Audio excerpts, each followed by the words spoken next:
Well, hello YouTube, we meet again, and this video is probably going to be one that's not going to get many views, probably going to annoy a few people and that kind of thing, but YouTube is all about expressing yourself and expressing your opinion. Sometimes your opinion can change, and sometimes your thoughts can change with regards to various subjects, and I think for me over the past 3 to 4 years, my philosophy on life has changed, my beliefs have changed, and I think in fairness my beliefs have changed and then changed again, but that's the beauty of the world we live in. And being in a free country like the UK, you can have different views and it's okay, at least for the most part. I hope we're not moving away from that. That's another video for another day.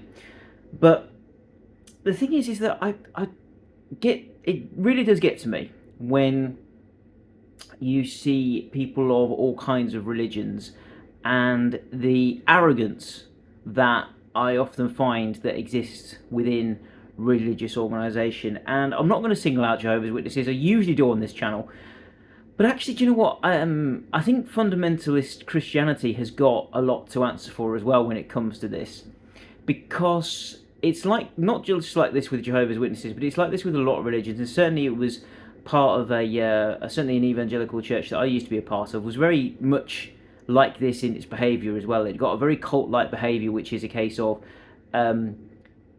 you are allowed opinions to certain things but not others. So I'll give you an example, which is the age of the earth.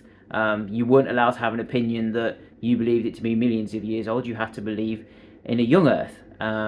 There were certain other things again that you had to toe the line with, and you weren't allowed to question them. And they will say, oh, no, hang on, you can question things.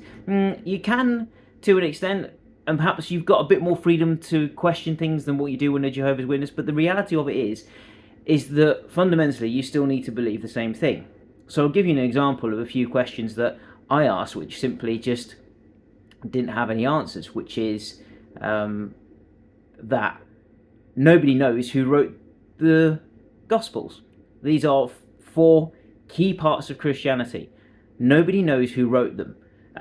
Oh, wasn't it Matthew, Mark, Luke and John? No, it wasn't Matthew, Mark, Luke and John. Just think about that for a second. Do you really think you're going to have these 4 people in the Middle East called Matthew, Mark, Luke and John? Just think about it from a purely logical point of view. And nobody knows who wrote the Gospels. When Jesus produced one of his greatest miracles, which was resurrecting Lazarus back to life, there is zero record of what happened to Lazarus when he died. Now, surely that's going to be one of the questions, one of the major questions that are going to be asking Lazarus. What is it that you saw when you died? And there is no record of it. There's also no record of this guy called Lazarus ever coming back from the dead. But there's other things as well that, and it sort of started bothering me after I went to the Natural History Museum in London, which is that you can now take a DNA test which proves that you still have a percentage of you which comes from the Neanderthals.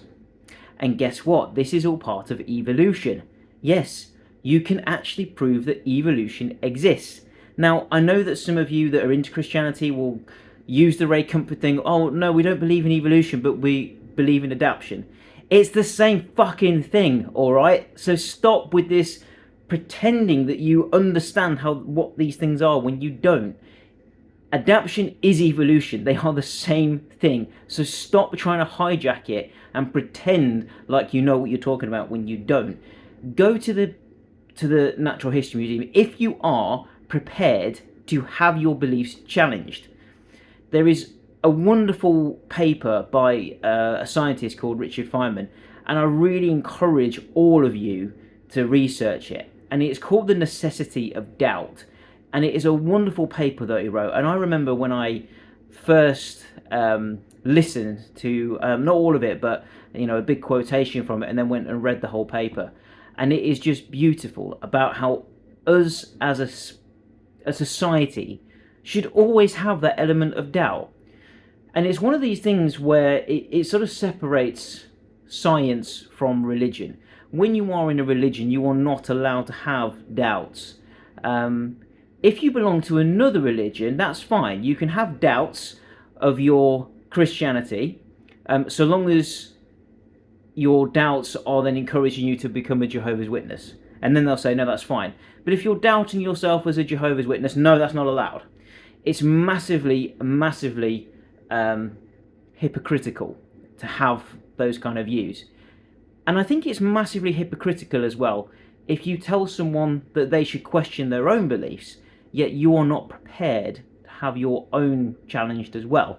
And this is my big problem with, I think, any religion. It's when you're not prepared to have your own beliefs challenged. Now, since I left the religion of Christianity and started having different feelings and different beliefs towards things, I had a massive amount of hate. A lot of the time as well, it was from church leaders who previously had been friends of mine. Now, I didn't stop being friends with these people. I didn't stop being me. I just had a different view now, and I thought that actually that would be okay. But actually, that's not actually the case at all. And a lot of these so-called friends actually stopped being friends with me when they knew I had different beliefs. Not all of them, and there are still some pastors that I'm still in good contact with, and I've got a lot of respect for.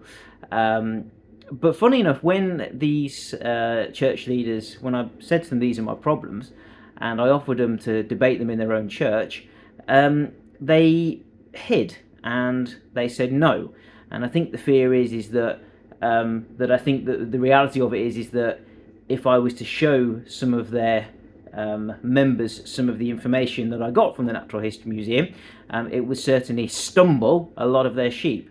But there's definitely nothing wrong with that. If you have got the truth, then you should always be prepared to be able to defend your faith, whatever faith that is.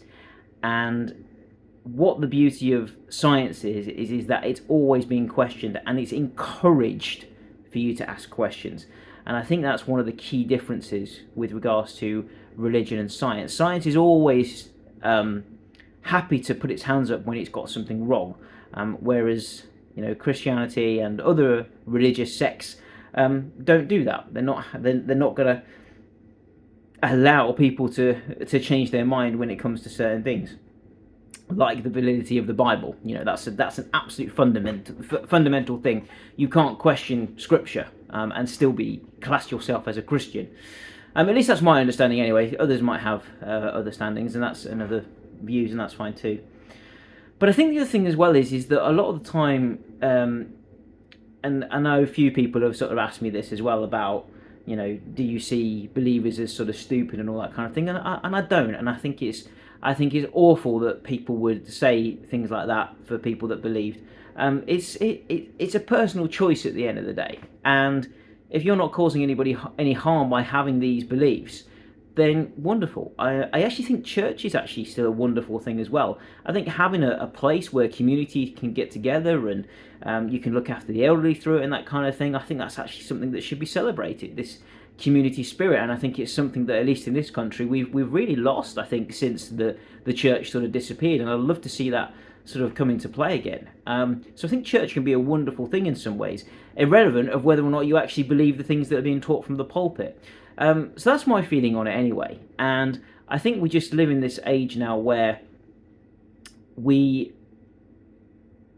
should be allowed an opinion, and we should be allowed a voice as well, and without everybody sort of getting upset about it. And you should be allowed to change your opinion and then change it again depending on what you believe in at that particular time, and depending on the evidence that is brought to you. So I'd really encourage you, if you are an ex-Jehovah's Witness, and maybe you have gone into the realms of Christianity, fantastic. I get why you do that, because you still want to hang on to a belief, but question it. And if your questions aren't being answered and you can't square them, don't be afraid to change your view again. And that's what I would encourage for you to do. And it's really liberating to be able to do that. And I think anybody that's left any high controlled religion, that life is tough at times, but you really can make the most out of it. So yeah, if you stayed with me for 10 minutes, thank you very much. and I will see you again soon.